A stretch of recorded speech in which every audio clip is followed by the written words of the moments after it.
Could the Seattle Mariners and St. Louis Cardinals finally be trade partners? Let's talk about it.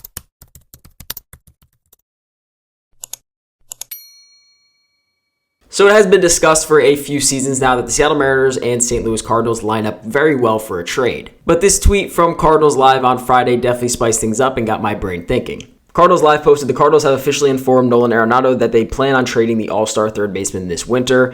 Nolan has agreed to the process, open to waiving his non-trade clause. He wants to win. Of course, what team and where will be likely a collaborative effort. So this definitely sparked my interest. As we know, the Seattle Mariners probably need a new third baseman going into the 2025 season. Not because Josh Rojas has not been doing very well defensively, but his bat is just not it right now. So I posted this as a response to that tweet. The M's get Nolan Arenado, while the Cardinals get Mitch Haniger, Josh Rojas, and one prospect ranked 6 to 12 in the M system, which realistically is probably like 1 to 2 prospects. And as usual, I asked you guys, would you make this deal? And I got a lot of Cardinals fans and I got a lot of Mariners fans saying very different things. So in this video, I'm definitely going to kind of be a little bit of a moderator on some comments and kind of giving my opinion on them. So I'm not really giving so much, a lot of, this is what's going to happen, or it's going to be more or less a lot of, what you guys had to say. And I'm basically just going to be moderating and discussing your guys' comments. So one comment that was definitely very frequent is, why would the Seattle Mariners go get somebody who is washed like 33-year-old Nolan Arenado? As you can see on your screen, this is his FanGraph profile, and I want you to mainly focus on the past 3 seasons from 2022 to 2024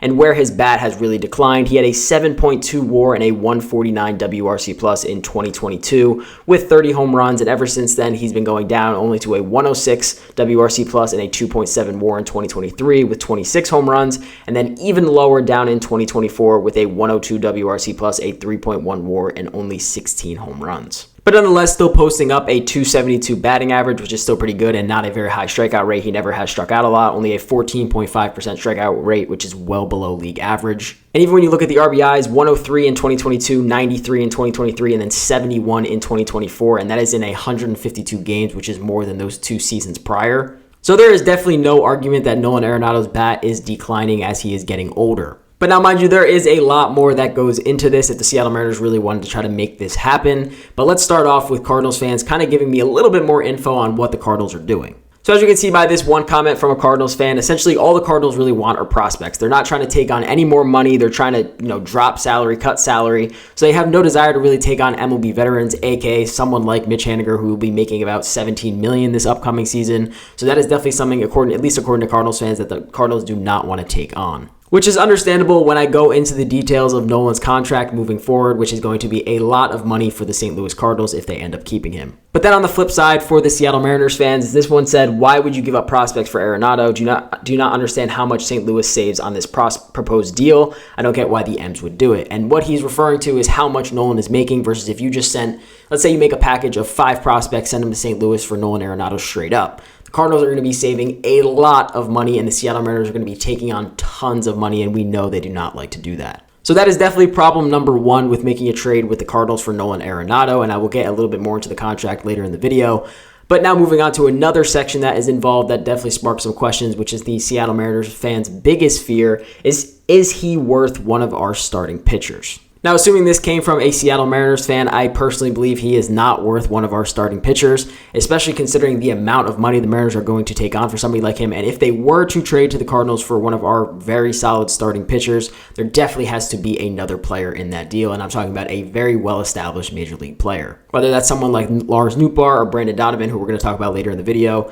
But there's definitely got to be at least 2 major league ready baseball players that can start on opening day for us that will make our lineup that much better. Now, reverting back to the Cardinals fans, I'd be curious to see what Wu/Miller costs as a Cards fan. If they in fact trade Arenado, it has to be for young, cost-controlled, preferably pitching. So kind of a very similar thing here. It makes really no sense for the Mariners to trade one of their starting pitching for Arenado, especially the amount of money they have to take on by acquiring him. So in my opinion, trading for a starting pitcher, unless, like I said, you're going to get 2, maybe even arguably 3 major league ready players, or maybe 1 elite prospect in there, like maybe Jordan Walker, someone like that, definitely, it's a very tough scene, and I'd rather if the Mariners are going to even touch their starting pitching, I'd rather them not, then I'd rather them send it somewhere else. So my proposed deal definitely did not sit well with Cardinals fans, because to them, they felt like it didn't really make much sense. The Cardinals getting rid of Nolan is trying to make the team younger and maybe get top prospects like, who knows, Cole Young, someone in that realm. But remember when I said we were talking about a lot of money, here is exactly what I'm talking about. Nolan Arenado's contract is technically about $30 million AAV, but as you can see by the screenshot on your screen, there is a lot of deferred money involved. So mind you, as I tell you guys every time, I am not a contract expert, but essentially what this is saying is in 2025, mind you, he is still getting paid by the Colorado Rockies. In 2025, as a total, he'll be bringing in $28 million. In 2026, he will bringing in a total of $23 million. In 2027, he'll be making $17 million. And then essentially from 2028 to about 2031, he's making $2 million, and that is part of the deferred contract, as well as from 2032 all the way through 2041. I know you can't see it on your screen, but he will be making $3 million.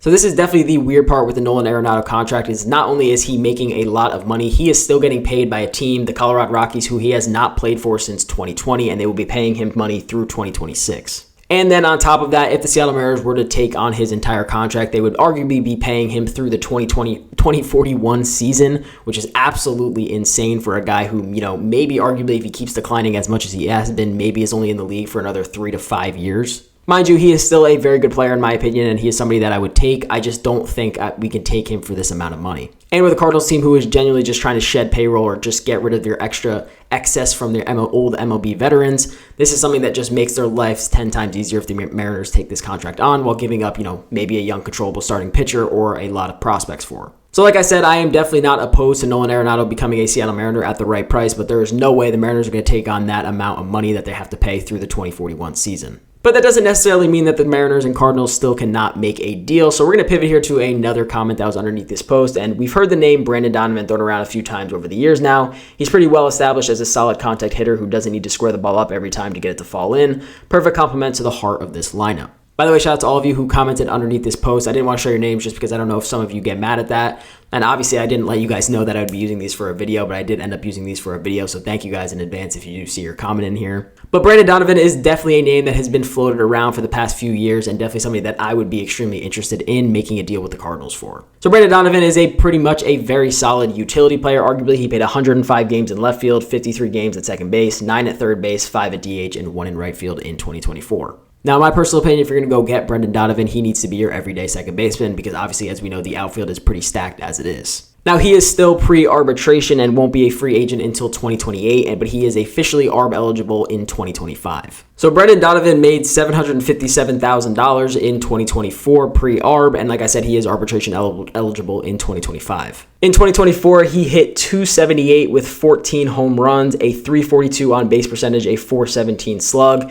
a .115 WRC plus, and a 3.2 WAR. In his career, he's a .280 hitter with a .119 WRC plus and put up a 7.4 WAR over the course of his 3 seasons. I think the tough part for me to understand, at least from a Cardinals perspective, is if they are looking to get younger and getting more prospects into their system. I think getting rid of Brendan Donovan kind of almost does the opposite because, like I said, he is not a free agent until 2028, and he's only 27 years old and has been doing very well in his first 3 seasons at the major league level. So while I would definitely be extremely intrigued to try to see what kind of deal the Mariners can pull off to go get him and make him an everyday second baseman, I really don't know if the Cardinals would be interested in maybe getting rid of him, especially if they're trying to get younger. But as you guys know, I'm not a huge fan of trying to hold on to the farm to see who pans out and who doesn't. Right now, the Mariners are very good, and they need to continue to get better to really get over that hump, make the playoffs, and hopefully get to a World Series. So if the Cardinals are looking for 2 to 3 top 10 prospects to get somebody like Brendan Donovan, who you'll have at your second base position for the next 4 years and is very cheap, arguably, then I think the Seattle Mariners should really go out and get it done. But maybe this is the offseason where the Mariners and Cardinals finally make a trade for someone. Who knows at this point who that will be.